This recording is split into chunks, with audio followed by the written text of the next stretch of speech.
Hello, all, and welcome to another episode of the Suzie Wokabi podcast. Here we are at the beautiful Chez Sonia with, fortunately for you guys, one of my favorite people on the planet. I know I might have mentioned that about somebody else before, but this time is for real. I'm going to give her official resume story. So she is a TEDx speaker, UNHCR ambassador, presenter for Women Want What Women Want KE, and she's a former Miss India Kenya, former radio and TV presenter, magazine editor. I can go on, and then I'm now tired because all I want to talk about is how she's my favorite person on the planet, one of my very, very, very, very best friends. Definitely one of my top 5 phone calls if I was in trouble. Yeah, I'd never For answer. sure. I'm kidding. When I'm in trouble, she keeps me happy and grounded. Okay? BFF galore. Ms. Pinky Ghelani. Hello, Miss Wokabi. Hello, my Mrs. darling. Wokabi. My darling. I'm darling. so used to, like when we're together, we act single. So, Miss. Ms. Yeah. Hi, babes. Hi. Babsy. It's so hot. It's the boiling sun hot. has decided to shine for us. Yeah, obviously. So, where do we even begin? Okay, so I'm going to start with you. You refuse to remember this story. Yeah, Of my memory is just our- nonsense. Our first interaction, we were in our late teens. So, Already, I'm like, and you were a supermodel on the runway. And I left high school and I was like, trying to get into that. I went to like one of the from Surazuri or yeah, something. Yeah. And we were doing like Smirnoff Awards, like whatever. And you were like, the first person always on the runway, whatever. And us, we were always like struggling behind you. You were a model? I was there behind you. And yeah, exactly. She does this every time we talk about this. So I was on the runway. Raj says my memory is just of a goldfish. I don't remember anything. Or anyone. Yeah. So I have to also whenever we walk into a room, you have to be like, wait, Bob, who's that? Who's that? Who's that? But kind of me now. Yeah. I think this 40s thing is It's real. hot mess. it's a hot So mess. anyway, Yeah. that's where we first interacted. Okay, then I went away. I went away for 10 years. Came back home. You were one of the first people I looked up because you're all this fancy stuff. Right. This Capital FM person, Yeah. like this, whatever. And I'm trying to get into media makeup. So I figure like you're somewhere I can get into. So somebody put us together. Yeah. And I came to do a shoot for you. And I was like, oh my god, I love her. She's so beautiful. I was like trying to take secret pictures of you. And then we became best friends. I know. And it's been history ever since. Yeah, we've not looked back. No. Yeah. And we've had so many events and things going So on much between us. happening. We've had children together. We've had, okay, you Children got married together. before. I have your child. You don't have my child? I have all your children. I have all yours. Yeah. We're married. Yes. This is what we wanted to announce. We're married. Sorry, Eric. The She's end. mine. So we can end the interview now. Oh God. Okay. You got married before me. What's your year? 2007. Before I came back home. Yeah. Because I came for your wedding. You came for my Raj wedding and I in came to your wedding. 2008. Yeah. Okay. So we've been just like on the same paths, and then bearing children and bearing life together ever since. Yeah. So let's talk about you for now, and then we'll talk about us. Yeah. Who are you? Where did you start? Where did it come from? Where did this all come from? So what? Like the media? Immediately from the beginning. Wait, where do Born you and where do you raised, want me to go? Born, raised, beginning, medium. Okay, so born, raised in Nairobi, Kenya. My dad was originally from Malkisi. Which is? Yeah, somewhere in Kenya. Does Yeah? anyone know where that is? I was going to say in Yeah. India. No. Okay. So my dad was born in Malkisi and then moved to Kisumu. I don't know, maybe the name has changed. Maybe it's Kisi. I don't know. I have no idea. So please let us know if Malkisi is really a place or have I been lied to. Is all it my like life? that place that Michelle was talking about? What's that place? Nyamira. What? Malkisi? In Western. There is a place that, yeah. So there you Okay. go. Okay, Okay. learned something today. And So then you're yeah, a Luya. basically that's my shags. Okay. Okay. Keep going. So then he grew up in Kisumu, and my mom was from Nairobi. They met, fell in love, produced a couple of babies. I was the third, Yes. and just brought up in Nairobi. Yeah. Very wealthy father, so very privileged upbringing. But then after my father died, so saw a lot of challenges and learnt life through what that feels like. And then just school, went to university. When I was in university, my brother passed away. Yeah. So you have two brothers. Yeah. Raju and Nick, Yeah. and then you. Yeah. Okay. So Raju. And if Raju was unfortunately alive, passed. you would have been my sister-in-law. This is what you tell me, and I Yeah. believe it. Yeah, because you're so his type. Oh.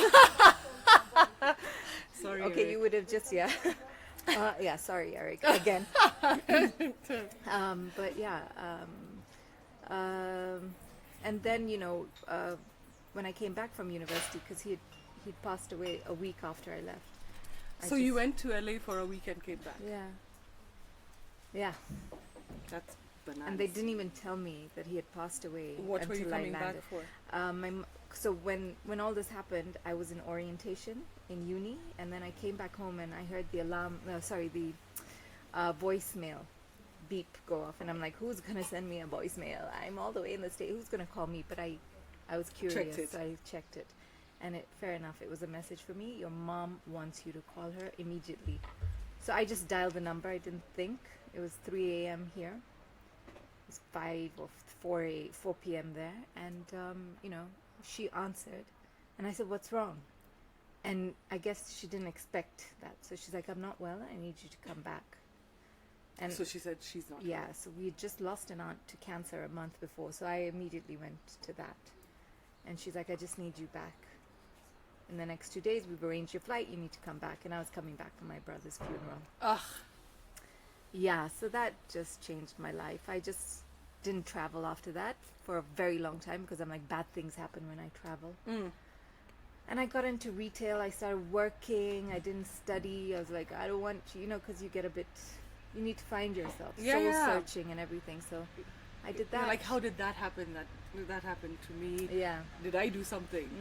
If I hadn't gone, could it have not happened? And like, you just ew. death is, can I say this word? Shit. It's shit. And that's the reality of death. It's so final, of course. There's no warning, of course. But the coming to terms with the fact that somebody who was a part of your life, for all of your life, Yeah. is suddenly not there. Yeah. It's unfathomable. As much as my dad was sick for such a long time, it's been 2.5 years almost that he's been gone. Not even a little bit over it. And then grief comes in stages, right? So you're still like even still, it's been so many. He died in 1993. I still mourn him. Yeah. I still mourn him. I still miss him. I still see him somewhere. And you know, were just- 6. What were you? No, so my dad died when I was 6. When you were 6. Yeah, Oh, Raju died when I Raju? was 17. 17. Yeah. Okay. Yeah. So Rough. Life. And you know what? We have to just go through the things. Anyway, so you came back home, got into what? So you, I was in retail. I What's- was a what- shop manager. Yeah? Tinga. Oh, Yeah. tinga. Tinga is the ting. And then I before I had left, I'd done a modeling course. So I just, picked up where that left off, and I think I was the only Asian at that time doing. anything in regards to modeling. So I was always called for all these events, and you know, I was the model. Then I became the model. And then you know, I landed a job at KBC. Yeah. I don't know this. Yeah. Okay. KBC. KBC Sunday morning. It was an Asian program. So I was entertaining the Asian community, and that's where the media bug bit me. Okay. And I was like, "Ooh, this is something I want to do." And you are good at it. I love it. Yeah. I love doing this. I love, you know, the microphone, the camera. I know my this. thing. Ew, you're so crazy. Even at this point in time, I still, in our 40s, in our 43s, I'm like, how do you do this all the time? I'm exhausted to know you. But you love it and you're good at it. So go on. So that was the beginning. That was the beginning. Then I did a stint on KBC Radio. Again, community based.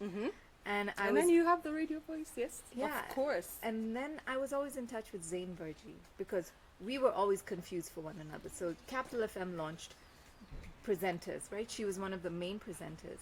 And here I am, a model. So everybody used to say, "Are you Pinky?" to her, or "Are you Zain?" to me. So we were like, you know, we gotta meet because who is this person and who's this person? Okay. So we met, and she mentored me in many ways. Nice. She was a very nice, strong personality who didn't doubt who she was. Fantastic. In order to, you know, when you light someone else's candle. It doesn't dim yours at all. That's what she epitomized, and that's where I learned that from, that you can lift others up without it being a threat to you. About you. Yeah. It's not about you. Yeah. You know? So, you know, we'd always bounce ideas off each other, and I'd tell her that I want to be in media. Then Raj came along and stole my heart. And stole you. Yeah. And he was studying in the UK, so he went to the UK, I followed him. I was like, "Oh, Raj, Don't leave leave me." And then I did an internship with BBC. Hi, Raj. Yeah, hi, Raj. I did an internship at BBC in the UK That's with fancy. ZTV, which is again community based. And then I came back. And when I came back, So you're coming back with a stronger resume, obviously. right, and I didn't like the UK because it was so cold. Nah, I know. Don't tell me. I was just like, it's so cold. Zain calls me and she's like, do you want to do Capital FM? Because I've got a job at KTN. Would you like to be a part of Capital? She's like, they need to audition you. They need to see if you're worthy. Am I worthy? And were you? I was. You are so worthy. But it was so interesting because they went through this whole professional sort of training, a 3 months intense training. Then before they give you any sort of prime time show, you do the graveyard shift, which is 1 a.m. to 5 a.m. Youch. So you really learn the desk and everything. And yeah. And then you were the morning show for how long? Oh God. You 4 did years. I did. right? I did it You 4 did- years. Then I went to Kiss FM. Then I came back to Capital. So all in all, maybe 10 years on radio. Out of radio. So everyone knows your name. There's nobody, I think, in Kenya who doesn't know your name. Let's not assume. I assume. Yeah, yeah. I'm biased. Okay, then people who don't, they pretend they don't know me. Yes. Who are you? Yes. No, I'm They're kidding. pretending. Yeah. Okay. So then thereafter, you left radio. And since then, you've just been entrepreneuring. So In did TV. different- I was the editor of Drum. Oh yeah, no, oh my gosh. Yeah. Yeah, we worked together at Drum. Yeah. So when I came back home,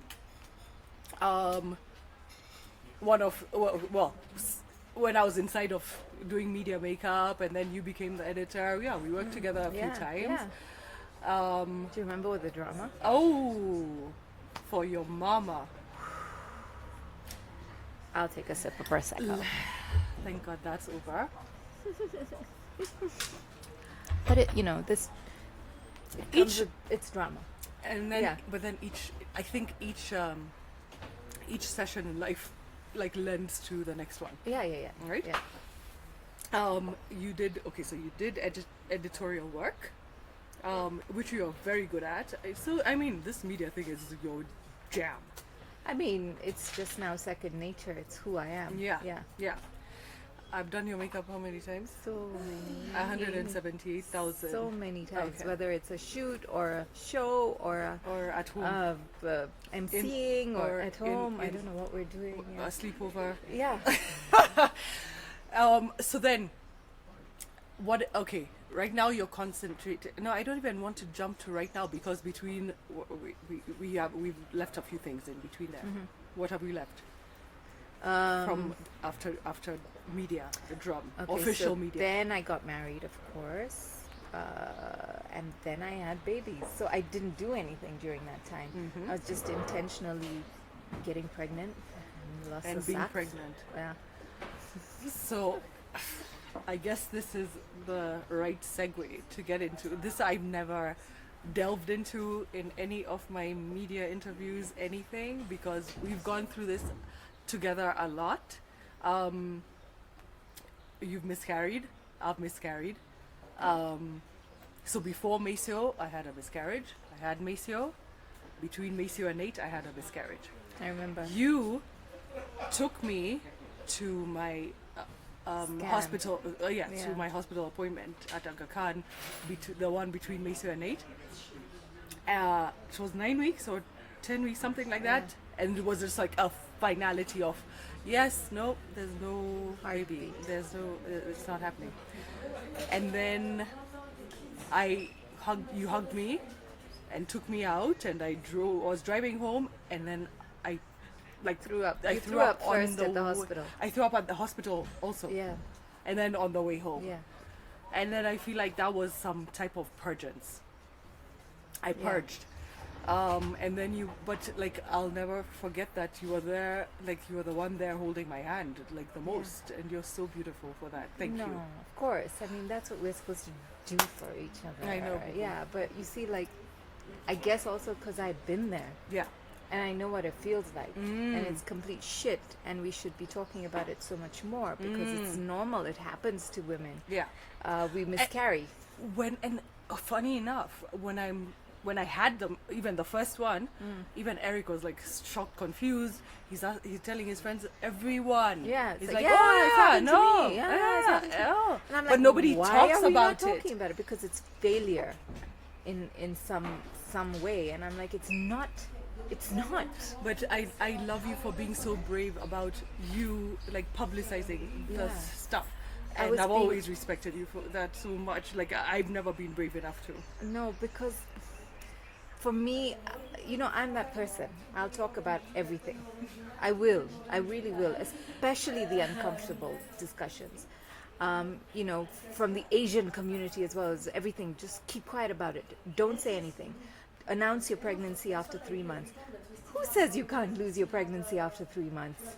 Exactly. Right? Who doesn't have a stillbirth? Who doesn't have a stillbirth? Who says you can't lose a child in their lifetime? Yeah. Come on, so a loss of a child is a loss of a child, and let's just accept that and honor it, because the more we keep quiet and shove it under some rug, the less we sort of honor that life that was.